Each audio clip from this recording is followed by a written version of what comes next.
So I'm going to show you the easiest way to set up your driver profile along with other driver settings in your Tesla, and I'm starting right now. The first thing that you want to do in order to set your driver profiles, click on the little person up there and you're going to click on driver profile setting, and from right here you can add a new driver. Here I'm just going to enter in, just say new driver. I mean, it's nothing really big here.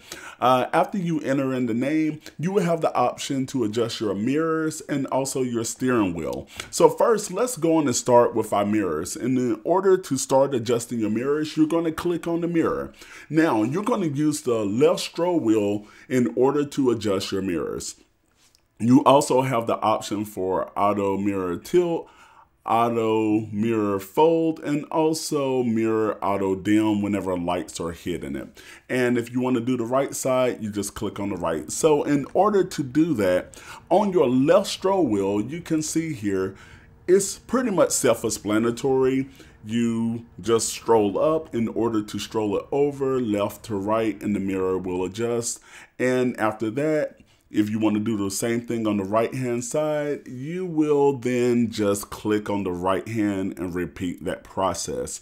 And after you repeat the process, you are then going to go over and just click off and just go on and adjust your settings as well. And once you click a save, it's going to take you back, or again, you can click off. And now we're going to go over to our steering wheel. Now the steering wheel will work the same way as the mirrors. On the left stroll wheel, if you go down, it will take the wheel down. If you push it up, it will go up, and left and right will telescope in and out. And after you get it where you want it, you will go back and click on the save button.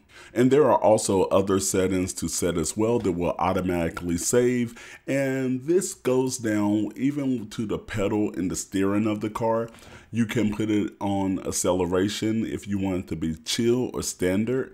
The steering mode, even with the comfort or sport, comfort is loose, sport is tight, and also your stopping mode. If you want it to hold, creep, or hold, if your feet are off the brake and you have things whenever regenerative braking is not available, that the car will automatically apply the brakes, off-road assist, and also slip start if your car is like in mud or ice or something. And this will save to your driver profile. You have things with the autopilot. If you want the auto steer, you just turn it on. And after you turn on your auto steer, it automatically set. And you have the visualization and the blind spot cameras and also blind spot collision warning.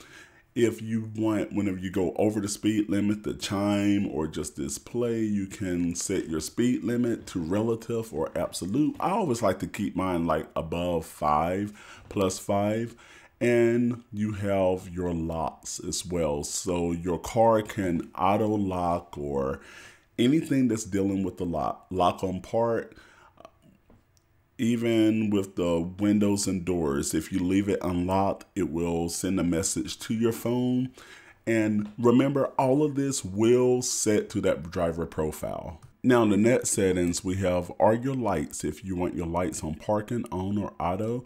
And you can see there, even the visualization there will show that the lights are on and off. And this is an automatic setting. If you want your dome lights, the ambient lights to be on or off, and turn off the signal automatically. I love that new feature. That was just a new upgrade. And you have additional setting. With your display, you can have light mode, dark mode, or auto. So a lot of times I just set it on auto because at night it's really good on your eyes, or you can just manually set where you want the brightness of your screen. Of course, right here, the different language preferences that you have, the time, if you want it on a 12-hour clock or 24-hour clock, your miles or kilometers, Celsius or Fahrenheit as it pertains to the temperature, and also your navigation. If you want voice navigation, which is kind of annoying to me, so I leave mine off, but all of your settings that you want to make sure before you drive off the lot, you want to make sure that your Tesla has the settings that make and will maximize your driving experience.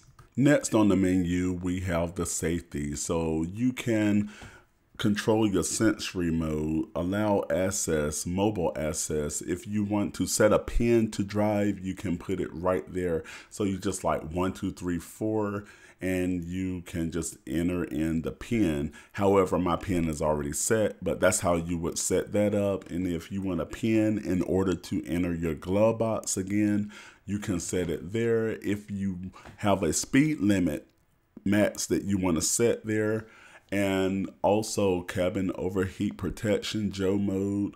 And there are so many different things that you can set. And the main thing is too, your airflow. Once you set your airflow, which is really fun actually to set, never seen a car like it, you can set it right there and it will save to your driver profile. And also you have a scheduling feature. So if you're leaving out like at 8 in the morning, your heat or your air will be in place. So that was just a quick rundown of your driver profile settings and also the different settings once you take delivery of your Tesla or if you're just adding a new driver. Check out more videos on your screen about all things related to your Tesla and your finances, and I will see you in that video.